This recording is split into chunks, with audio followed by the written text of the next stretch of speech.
Hare Krishna. So, I've been thinking lately, about how to play Mridanga in the Kirtan, and that sounds, pretty obvious, but it can be quite difficult to just play even a simple beat in the Kirtan, because that it involves playing it firstly on beat and very precisely on beat, and also playing at the appropriate volume, so the appropriate speed, the appropriate volume, for each part of the beat.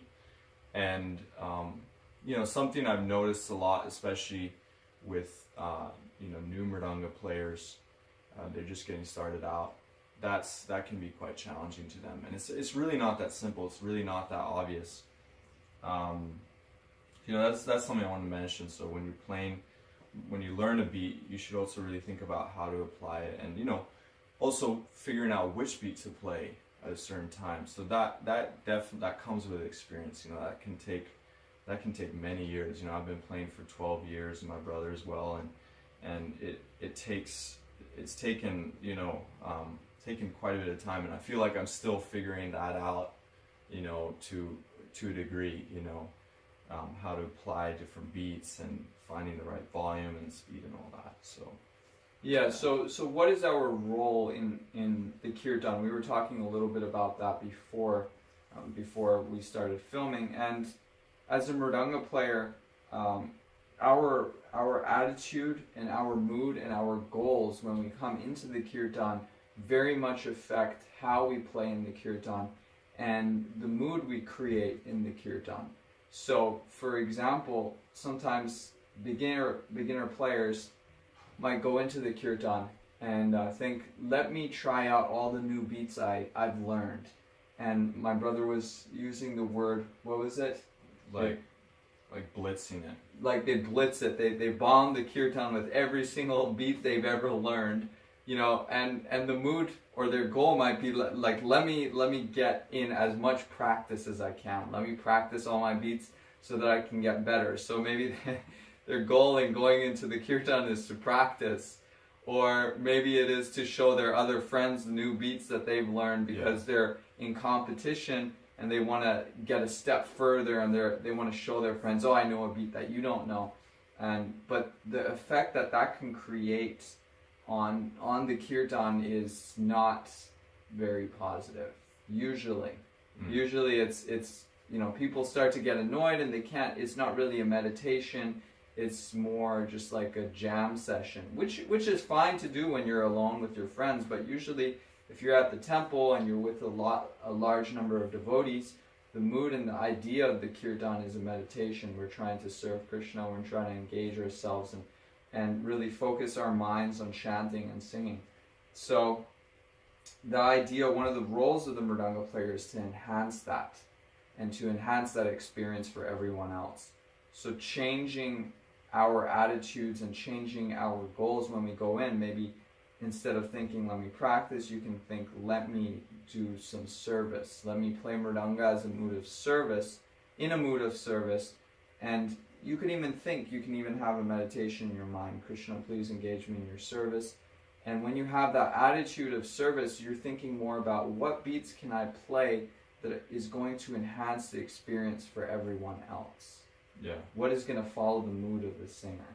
Yeah. And, it might also be that the intention is to do service, or, maybe it's unconscious that the new Mridanga is thinking, new Mridanga player is thinking, okay, how can I really add to the Kirtan? But the approach then is to, more is better, but often it's actually that less is better, simpler beats are very often, like the majority of the time you want to play something that's relatable to your to the devotees around, and complexity has its place and all that. But yeah, again, I think it kind of goes back to like being appropriate and kind of figuring out the right beats and stuff like that to play. So yeah, right. And on that note, on musical theory, you can think about one of the drum beats that's been sampled the most in the world is a drum beat by a drummer, Clyde Stubblefield, and he had this drum beat he called the Funky Drummer Beat. And that's been sampled, I've heard, over 7 million times. And I'm not sure exactly about that number, but it's been sampled a lot, and you hear it all over the place in pop music. And it's a pretty simple beat. It's a pretty simple drum Is that beat. like boom, boom, pat, pat, to boom, pat? Like Yeah, that? or if you wanted to put it in Mridanga mantras, it would be din din tak tidin tagina tak din din tak tidin tagina tak. And it's quite simple. It's not so complex, but people love it because you can relate to it. There's a feeling. It feels good.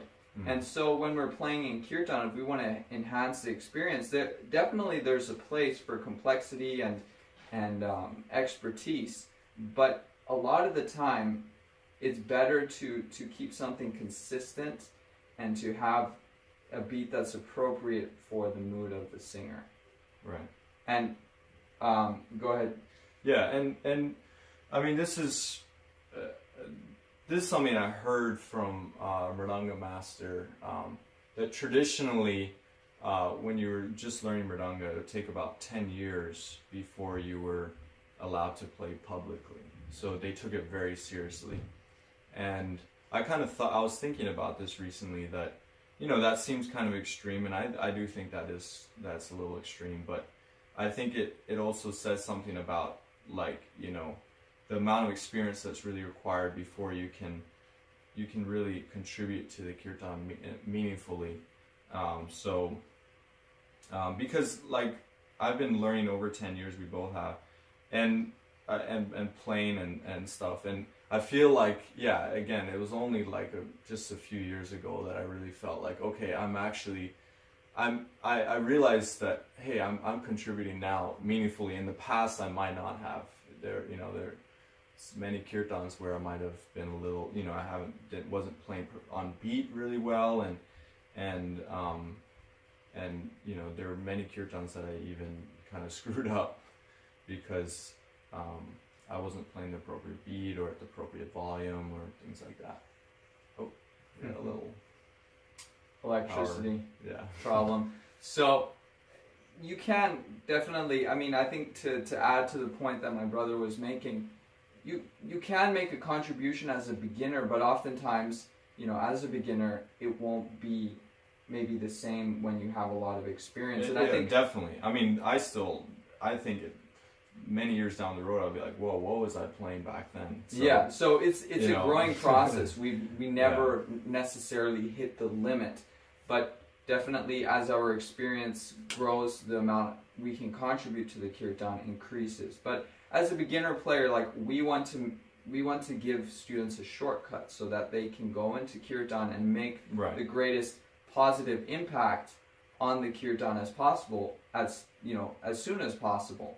And so one of the ways they can do that is really focusing on the mood of the kirtan, trying to have that attitude of service, the mood of service, and also to play beats that, when they're in a large group, you want to play beats that you know you're going to be comfortable with and you're going to play properly. Like, have a level of confidence. Yeah. You know, when you're playing certain beats. And yeah, I would say, like, maybe not take a few risks, small risks that won't throw you off beat incredibly, you know, so like that, you know, like I have one student, and I said all of this not to discourage anyone. I think it's great to start playing in kirtan as soon as you can, but I have one student who, he would play on beat. He was very careful, and with it, like, he started learning from me, and this was his first time learning any kind of musical instrument. And within, like, I would say, like, 4 or 5 months, he was already performing. He was already going to yoga studios, and other singers loved him. And I only taught him a few beats, but he played them so well. Like, the very bare bone beats, he played them so well, and people loved it. So, you know, I was like, wow, like, it doesn't take a whole lot in terms of the number of beats you know, though it's very good to know a lot of beats, but there's really something about just being appropriate with the beats that you know and knowing which ones to play and getting the right volume and all that. So yeah. And a story that I heard from one devotee, a senior devotee, Ekar Viraprabhu, I noticed he would come in and out of Mayapur. He would be traveling around the world, and then he would stop by Mayapur for up to 6 months, and especially during the Gorpanim festival, he would be there. And so I noticed, like, one year he left and then he came back, and over that time, whatever it was, 6 months or a year that he was gone, he improved so much, and I noticed such a difference in his kirtan, and everybody was really, there was a deep mood of meditation in his kirtans, and I asked him, I was like, what did you do? Have you been practicing more? Did you learn any new tunes? What is it that you're doing that enhanced your kirtan so much? And he said, I didn't change anything. I didn't learn any new tunes. I haven't been practicing any special vocal techniques. I just tried to change the mood that I was singing and to have a meditation in my mind. So he said what he would meditate on when he was singing is, Krishna, please engage me in your service. And so he had that mood of service, and that translated into trying to enhance the experience for all the devotees. So rather than thinking of like what is going to demonstrate my skills and proficiency, he was thinking about what is going to have an impact on all the devotees and what is going to allow me to do that service to Krishna. And that really enhanced his playing. And I remember after that I tried to do that more in Kirtan, and I noticed a difference, because people would come to me afterwards and they would say, oh, I liked your Mridanga playing, I think you've improved. What did you do? And so I think that anybody can use that. And it might seem like it's a bit of a paradox, like you want to be a better player, so you're going to try to do that. But to do that, the focus is not, being better or doing it for yourself, but doing it for everyone else. Because, yeah, and that's ultimately what will give you the most amount of satisfaction, is not, trying to see, oh, what can I get out of this? How can I express myself to fulfill my own,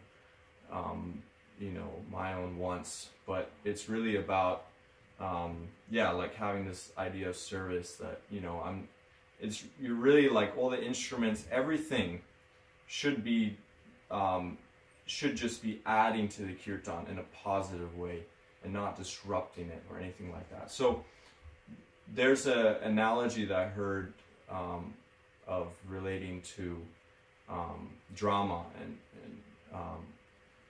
that this one famous playwright, I can't remember who it was, but he said that if you were to take away everything, like as much as you can from the drama, and what is the minimum you need to have a drama to perform, and the minimum is you just need actors and an audience. That's it. The lighting, the stage, the costumes, the script, all of that is just to enhance that purpose. That there's audience and there's actors, and anything that distracts from your overall purpose should be removed, or changed or something. So I kind of had the same mood when I go to a kirtan, and I really love playing. I look for as many opportunities as I can to play Mridanga, but I also recognize that there are times where if I'm playing Mridanga, maybe it makes the kirtan too loud, so I'll put my Mridanga down, so it kind of shaped my thinking that, okay, and yeah, it takes a level of also like humility, something that I'm working on myself, to get to that point. So yeah, that's definitely something I would recommend when you're going to a kirtan or playing, that you really have this idea that everything you're playing is just to help people chant better and help people get into to serve the holy name better. So something that I think will help everyone, you know, in that mood of service.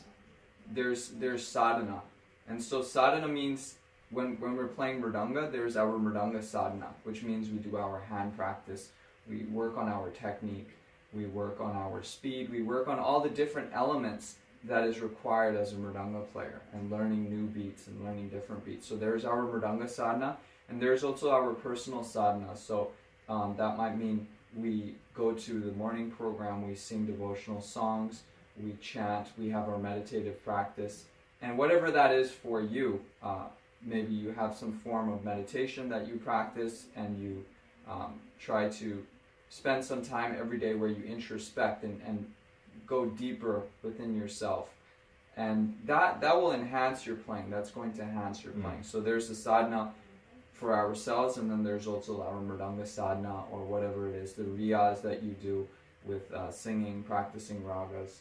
So all these things that we do outside will also impact our ability to make a contribution in the kirtan. Cool. Yeah, I guess that's it. Yeah. Thank you very much. Yeah. I hope you found this helpful. Thank you. And if you have any other experiences that you would like to share, please share it in the comment section below.